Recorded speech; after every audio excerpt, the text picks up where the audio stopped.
Hi, and welcome to C. Myers Live. My name is Sally Myers, and I'm a principal at C. Myers Corporation. And I'm Rob Johnson. I'm also a principal at C. Myers.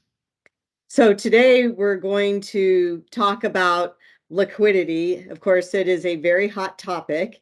We're going to encourage you, as you have your liquidity discussions with your team, to look at three different perspectives or ask yourself three questions. So when you're discussing liquidity, ask yourself, do I have a solvency, or do we have a solvency or survival issue? If yes, you got a lot of work to do, and we're not going to talk about that in this podcast. If no, go on to a couple of other questions. In that, is the liquidity pressure you're facing because you have really fantastic, overwhelming loan demand? And if yes, then there's several things to discuss around that, which we will dig into just a little bit today. And then the third question is, are our KPIs or our measures of success unintentionally causing liquidity pressures? And we will also dig into that one. So let's go ahead and hit it, Rob. You got it. So, as you look at the loan demand itself, and this is where there's a relation to the KPIs for loans, because a lot of times, places they forecasted for 2022 and said, here's what we want to hit. And why did they want more loans? Because of course it generated more profitability, more relationships, things like that. And the investment alternatives were horrible at the end of last year. So the yields were next to nothing. So of course we want more loans, and the more loans we get, the more successful we'll be, and it helps free everything up. Well, as we know, the world changed really quickly. Rates have jumped up quite a bit, and for quite a few places, the lending yields did not keep pace with the investment increases. And all of a sudden, they're not only hitting their goals, they're far surpassing their goals and feeling this huge sense of accomplishment when, as you step back and look at it, the production yields in some cases, the yield itself was either the same as what on that same day they could have gone let's say a treasury or an agency for, or even less. And that's just the yield, when you still need to factor in, of course, it took money and expenses to make those happen. There's credit risk in loans, of course. And so understanding your credit risk, and you need to have it where, if your goal is to generate a certain level of profitability and sustainability for those loans, that they need to ideally be exceeding those investments, because you're doing a lot of work oftentimes to make these loans. Really, if you're going to have losses in your loan pricing, in other words, price your loans under market, then make it a conscious decision. Another thing to add, Rob, you talked about the resources to make loans. Think about it this way: if you're pricing your loans below what you can get for a comparable investment, and you have a lot of stress related to talent and human resources, not enough, then that exacerbates the situation. So step back and look at that. Doesn't mean you shouldn't do it. Maybe you have a strategy to grab market share, but make sure that that's a conscious decision. And on the KPIs, or the measures of success, loan volume is often a very common one. And sometimes there are incentives related to loan volume as well. So making sure you're looking at that altogether. That example deals with if you have liquidity, or the institution has liquidity to make the loans. What if they don't? Yeah, then there it's recognizing that you're probably going to either be in a borrowing or a CD promotion or some other funding growth strategy and need. And what we find sometimes that doesn't work as well when the environment's changing so quickly like it has been, is just to compare the new production yields to your average cost of funds that you have. That if you need to grow your funds, then what is the cost of that growth? The cost of the growth might be its borrowings. If it's borrowings, then is the yield you're putting the loans on at, factoring in the credit risk, factoring in those costs, beating the borrowing rates sufficiently to make it worth the work that you're doing. And of course, sometimes the liquidity pressure that happens with those loans. Same thing on if it's through promotions or growing different funds if you're then getting really aggressive with the deposit rates or the funding rates, is it then potentially cannibalizing a lot of your other less expensive deposits? Are you creating an opportunity for those accounts to want to jump their money over to that high promotion rate? And if that happens, that creates a materially higher marginal cost of that funding growth. And so don't just have the decision makers and the team focused on, well, our promotion rate is at 3% or 4%. Well, if all of a sudden you added $100 million of funds in that promotion, but you only grew the organization $50 million, guess what? Your marginal cost of funds is about double that rate that you have in mind. Or if you only got $25 million of growth, it's in materially higher. As a Yeah. quick side note, because sometimes people aren't as comfortable with that math and concept, we have some easy examples in our tools and resources that you can do, even some simple napkin math that if you're in a meeting with other decision makers and say, you realize if we only got this much growth out of that promotion compared to that balance, then here's what that marginal cost of funds could be. So I encourage you to look at those tools if you aren't as comfortable with those concepts. Well, not only that, it can be a great communication tool, even if you are, as a CFO, you're very comfortable, but you need to bring the rest of the team along with you. The visual is very Yeah. impactful. So we've talked about understanding the loan pricing and then the marginal cost of funds. An opportunity here is to bring everybody together, because we also see the silos of loan people are driven for lending. They're not necessarily focused on funding. When you talk to them about what they need for lending, what do you often hear, Rob? One is sometimes, as you said, the silos don't realize the full interconnectedness Mm-hmm. of the organization that's needed. And, sometimes it's interesting, you can ask some chief lending officers and it's like, what do you need need for your loan growth? And they'll be like, oh, we need people, we need this, technology, we need, these relationships. A new And loan so origination often, system. yeah, of course, of course. Yeah. Seldom do they say we need funding. We need funds to be able to loan out because that's encouraged by the KPIs that we design themselves. What is it that we do? Sometimes, out there as an industry is here's our loan growth goals. The lending team is just focused on making those loans happen. The last couple of years, why not? We needed to make loans, Yeah, of right? course. Those loans were generating materially more earnings than investments were. For most places, liquidity was the problem was they had too much liquidity. What do we Mm-hmm. do with all this Mm-hmm. liquidity? We'd better be lending it out or Mm-hmm. it's going to sit in investments earning next to nothing. And Mm-hmm. so it was kind of an interesting environment because for those who are lending machines and they're used to paying attention to liquidity, it was still pretty easy to get because others were flush with it.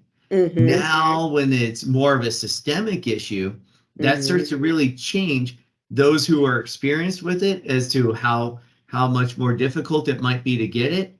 But also, we'll point out that all these other places who you're used to having a lot of liquidity, that they're going to have to start potentially changing their thought process and approach. There are plenty of decision makers that we've talked with that they're like, we haven't done a promotion and tried to bring in deposits for a decade. We always have deposits. And so are they practiced in it? Have they exercised that muscle? Are they used to innovating? If they're not, and they're not practiced, and they're suddenly faced with a situation, then the result can be very, very stiff competition, because it could be more of a reaction versus an overall funding strategy. That drives the cost of liquidity up for everybody. So how does that affect overall deposit strategy, or the deposit growth affect KPIs? So we see still KPIs, measures of success, is that deposit growth or that asset growth. Yeah, and that a lot of times they aren't connecting to the underlying why of it Mm-hmm. and the objective that you're actually looking to do, and reminding yourselves that any goal is really an imperfect measure of what you're trying to accomplish. So what you were trying to accomplish with the loan growth was look, we want to have it where we're generating more profitability, we're expanding our reputation, we're creating these things. But it wasn't just about the volume by itself. It needs to be sustainable and profitable over time. Same thing with asset growth goals.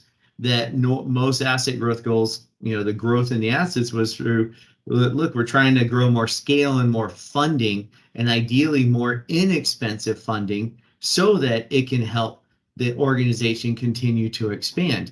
It wasn't just to go out and have growth for growth's sake at an unprofitable level. Sometimes those imperfect measures need to be fine-tuned, or you need to, if you haven't fine-tuned it, say, look, the environment's changed. We need to pause on this and revisit, is this KPI doing what we want it to and what our business model needs? Right. And also bringing the people along that need to be brought along, so there's flexible thinking, and reevaluating your KPIs does not mean failure. It means the world is changing, and while those measures might have been good when we set them, they might not be appropriate for today. And also, it's about expectations, because the expectation for the deposit growth to continue, and yet we know there's a lot of inflation and people are eating into their savings. Yeah, and that eating into savings, that's a very real challenge for consumers right now, which then can ripple into big challenges for the depository institutions to be ready and address it, and recognize that if the consumers are eating through their savings right now because Mhm. of that high inflation, and their monthly expenditures are just overwhelming them, then watching and tracking and seeing that, because it may not be that the rate environment is causing the balances to go down, and that places, Mhm. that people are jumping for rate, but it could be that inflation eating through this.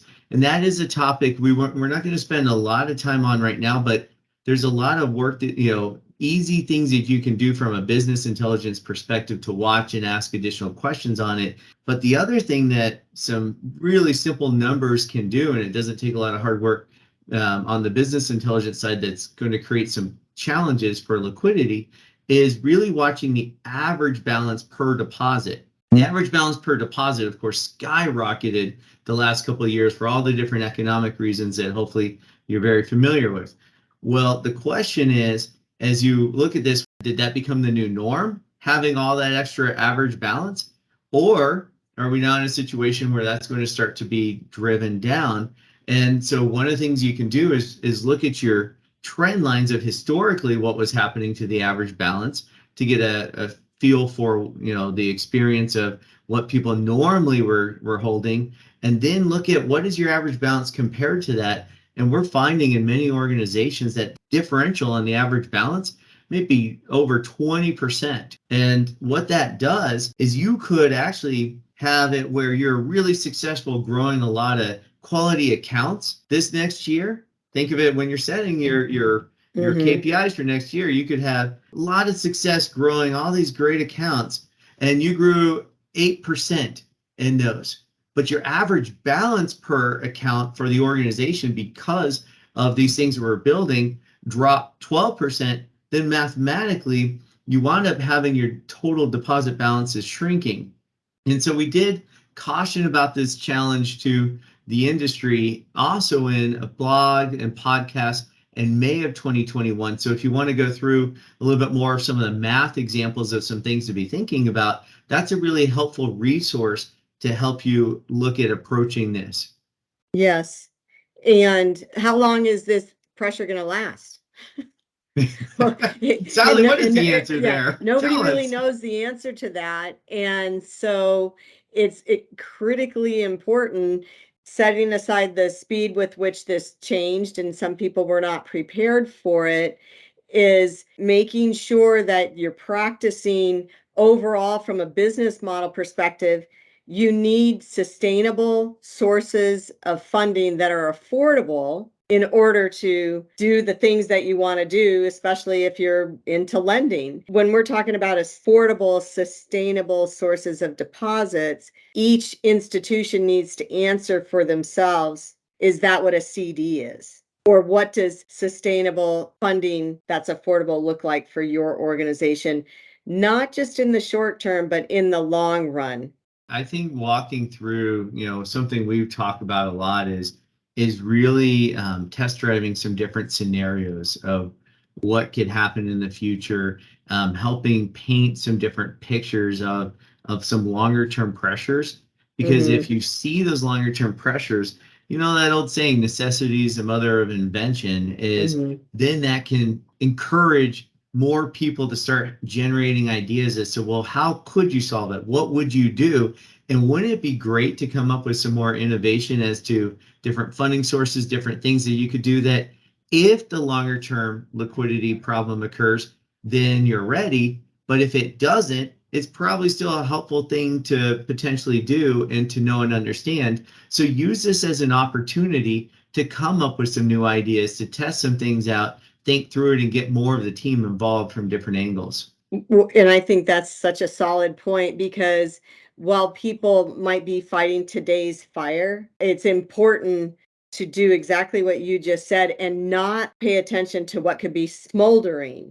There's so many sources of competition for that affordable funding. It could be going away in little pieces and people aren't even aware. And so you don't want to miss that while you're fighting the big blaze that you have going on. There's a lot of things that we could continue to cover, but we're going to wrap up. And just a reminder, you're having the liquidity discussions with your team. Use the 3 questions. Are we having a solvency or survival issue? If yes, you go one path. If no, you go a different path. How is our loan pricing creating liquidity pressures? And do we want to continue to have that? What are our strategic options with respect to loan pricing?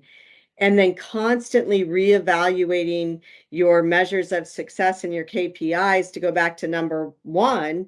Could they unintentionally cause us to have a solvency or a survival issue? And also on that KPI, taking it outside of liquidity, but take the KPIs and the measures of success. That question fits for many different areas of the business, overall strategic direction. But again, the purpose of this podcast was to have a quick discussion with respect to liquidity pressures. So we appreciate your time. Yeah, thank you so much. And as you can tell, we get excited about these topics. We always welcome your questions. Now, we're here for you, so please let us know. Reach out to us.